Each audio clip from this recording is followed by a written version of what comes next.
representation of the youth of the country? Well, I'll put it this way. I was there at Jantar Mandir. I found lots of youngsters motivated and fearless. Now, to what extent they represent, after all, you have to take into account quantitative matters. How many are there about 18, say, to 30? But I think on the whole, it is clear that they 22 million followers they have on the net. So I think on the whole, they are, they do represent a sizable section. And I don't think it's a matter, whether they represent 10%, 22% or 30%. I think there is a problem. Let us handle it with a sense of maturity and in the best democratic tradition. Okay. I'm also being joined by Lieutenant General Sanjay Kulkarni. He is a defense expert. General Kulkarni, your perspective of how the things have unfolded in the last 3 days. We also saw that Sonam Wangchuk ended his fast. He too was adamant that the education minister put his resignation papers. Since then, he has rolled back on this demand. He has come to a negotiation with the central government. Do you think he's done the right thing? Thank you very much, Megha. And at the outset, I think my co-panelists have spoken so well on almost and covered each and everything that really matters today. It's very important for all of us in the society because ours is an aspirational society. An aspirational society, basically middle class, more comprising of the lower middle class, resulting that everyone amongst us expect our children to do well.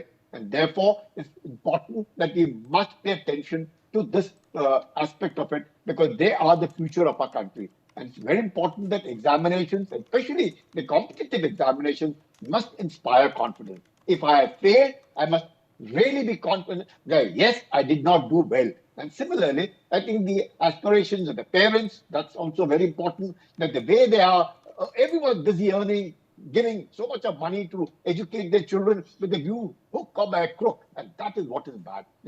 The hook or crook is what is bad. And therefore, these coaching institutes have now seem to have become in a big way, a big money-making machine. Everybody trying to tell everybody. And now with the AI coming in, you generally do know the technology is there, kind of questions that are going to come, cramming of the question papers, going for the examination, all of it.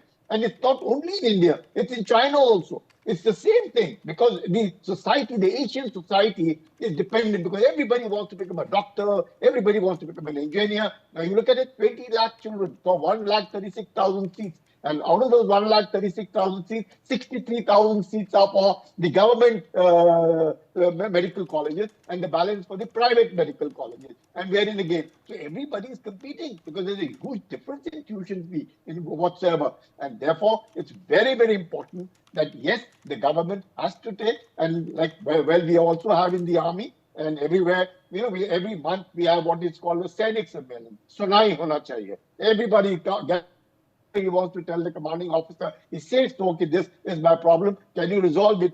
He gives him an answer or tells him, I'll get back to you next Sainik. So it's very important. Everybody must be heard in the society, irrespective whether they mean or they don't mean. Not that the children who were there didn't really speak good language. The kind of, the utterances made by the children, definitely not expected, because if they are the ones, the future can't be like this. We all must need to be good.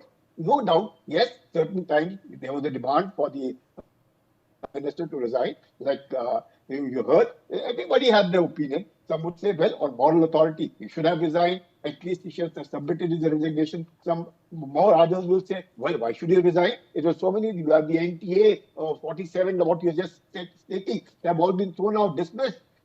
Every examination must inspire confidence amongst the children. That's very important, irrespective of whatever it may be. Once you go for an examination, it should be clear. Sets of paper, 100%. There's so many sets of papers that can be made.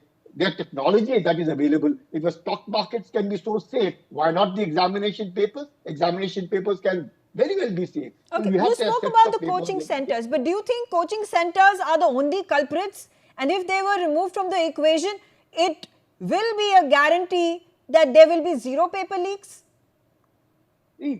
Definitely what happens if you're in the coaching, you know the kind of thing, everybody knows the syllabus. It's only a question of trying to revise again and again. And again, as I said, like what Mr. Deshpande said, was controller for examination. There are these coaching institutes who are taking huge amount, ensuring that their children pass through. Parents have that kind of a money. They don't mind, irrespective. It's not necessarily that once he becomes a doctor, he'll practice becoming a doctor. He might become something else subsequently. But not, that's that kind of as I said, India, in Asia especially, whether it's India or it's China or other Asian societies, the aspirational levels are very high. And the child themselves are not willing to accept the failure. Neither the parents are willing to accept failure, neither the child. The child also does not know. I may have been given science stream because my parents said, no, get into the science stream. You take up arts, everybody will think, what nonsense kind of a child you are. So therefore, I'm going for science. And what do? I can't. I'm struggling, can't do anything. And thereafter, I find it difficult. And young, we have to accept. It's a changing society. A society, aspirations are there, middle class income. The parents are working hard, mother, father working hard, giving huge money for these coaching institutes promising, giving the newspaper ads, Okay. 2-3 sheets, one after the other, hundreds of photographs. Look at the the success rate, 80%, 90%, toppers. This. I think this bit on the plus side, we really need to control. We also need to tell children, come on, But can we stop the competition? Of course, we are the biggest population in the entire world. Of course, our youth population is the biggest in the entire world. Of course, there's massive competition. And when you talk about, students being pressured to take the science stream, become doctors and engineers, but at the same time, there have been instances of students who have committed suicide are mostly from poor backgrounds, lower middle class backgrounds, where their parents work as domestic workers, where their parents are actually taking loans, where their parents are cutting down on their meals just to provide for that coaching center to be helping their students. But at the end of the day, when the NEET exam gets cancelled, students are so disheartened. They are under so much pressure to perform. They are the future source of livelihood for the parents. I mean, their entire hopes and money and everything and resources is all pinned on one individual, their child, for whom they are working hard day and night. So, how do we deal with such a crisis? We cannot tell them, oh, because you did not clear because you do not want to go to the science stream, why don't you take arts? And if you take arts, then the salary that you will be earning as a teacher is going to be much lesser than a person who has, studied for engineering, gone to IIT, cleared the NEET exam. So again, it's a vicious cycle.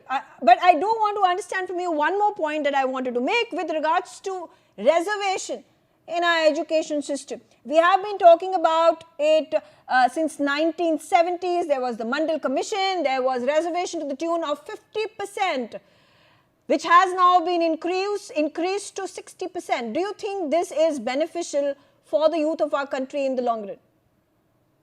No, I don't think so. First and foremost, earlier the education was a state subject. 76, it became a concurrent subject and therefore at least in the center, for instance, these examinations are concerned, if there are 15% seats, that is the all India quota, the central quota, there should be no reservation. There could be reservation at the state level. Let the children feel it. There are 1,36,000 seats that they're competing for, and we decide that 1 lakh is open absolutely for competition. The best will be selected irrespective of where it comes from.